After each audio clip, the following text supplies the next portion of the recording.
Hello বন্ধুরা, কেমন আছেন সবাই? আমি শ্রেয়া, আমার ব্লগে স্বাগত জানাই। অনেক দিন ধরে কি হাত পা বেশ ঠান্ডা ঠান্ডা লাগছে কিংবা ক্লান্তিভাব কাটছেই না? তাহলে সাবধান। দীর্ঘদিন এই লক্ষণগুলো দেখা দিলেই আপনাকে বুঝতে হবে যে শরীরে কোনো কিছুর ঘাটতির ফলস্বরূপ এই লক্ষণগুলো দেখা দিচ্ছে। হাত পা কেন ঠান্ডা লাগে সেটা তাহলে জেনে নিন। রক্তে আয়রন কমে গেলে হাত পা বেশ ঠান্ডা লাগে, ঠিকমতো গরম হয় না। আর রক্তে আয়রন কমতে থাকলে একটি বিশেষ রোগ মাথা চাড়া দিতে থাকে, তার নাম হলো অ্যানিমিয়া। অ্যানিমিয়ার প্রধান উপসর্গ হলো সবসময় ক্লান্ত লাগা এবং হাত পা ঠান্ডা হয়ে যাওয়া। রক্তে আয়রন কমে গেলে হিমোগ্লোবিনের পরিমাণ কমতে থাকে। হিমোগ্লোবিন কমতে শুরু করলে রক্তে অক্সিজেনের পরিমাণ কমতে শুরু করে, যার ফলে আমাদের স্বাভাবিক অনুভূতি ঠিকমতো কাজ করে না। শরীর দুর্বল লাগে, অ্যানিমিয়াতে হাত পা বেশি ঠান্ডা লাগে, সহজে গরম হতে চায় না। মেয়েদের ক্ষেত্রে এ ধরনের সমস্যা বেশি। প্রতি মাসে পিরিয়ডের সময় বেশ অনেকটা পরিমাণে রক্ত শরীর থেকে বেরিয়ে যায়, তখন শরীরে আয়রনের অভাব হতে পারে। আয়রনের অভাবে আর কি কি লক্ষণ দেখা যায় সেগুলো জেনে নিন।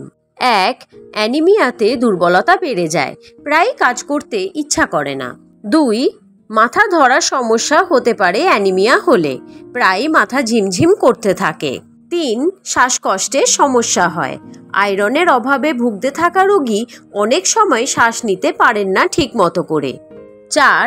বুক ধুকপুকানি বেড়ে যায়। 5.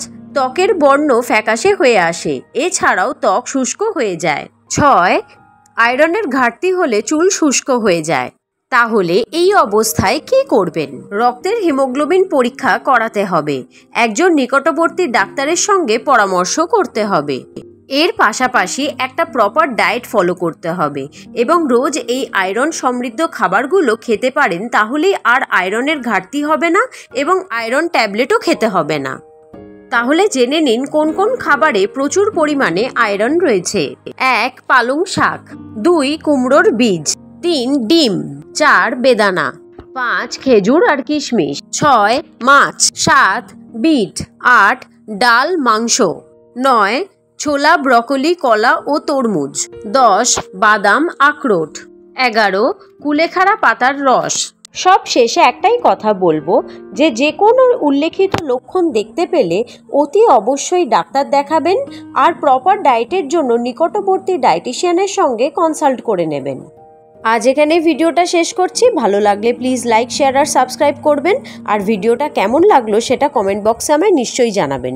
Thank you, tata.